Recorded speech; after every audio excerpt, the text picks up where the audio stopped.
The 10th round of negotiations for Regional Comprehensive Economic Partnership, or the RCEP, kicked off this Monday in Busan.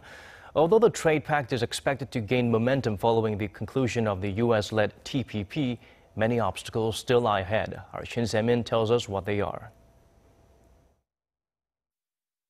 Having missed out on the window to join the Trans-Pacific Partnership Agreement as an initial member, Korea is accelerating efforts to be part of another mega trade deal in the works, the Regional Comprehensive Economic Partnership, or RCEP.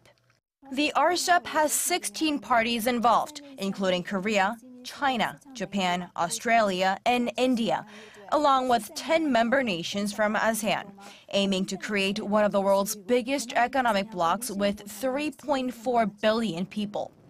And if signed, Korea's trade ministry predicts that the deal will lock in nearly 30% of the global trade volume, or some $10.6 billion, involving a combined population that's much greater than that of the TPP. Although it isn't fair to compare the two trade pacts, the TPP and RCEP, since they are different in characteristics, it's clear that RCEP will open up a wider consumer and market base, considering the number of countries it involves.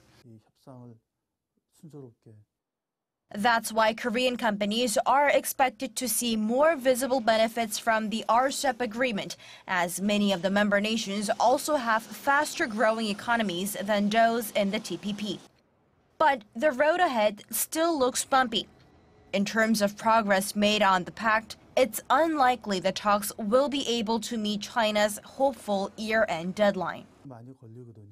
The speed of the talks, however, will pick up pace, because the US and Japan-led TPP agreement has done enough to provoke China to add speed to the RCEP.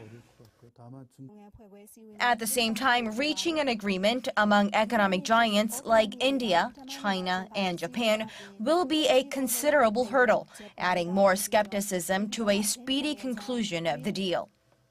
The focus is now on how the negotiations in Busan will unfold, as it's the first RCEP member nations meeting to take place following the landmark agreement on the TPP.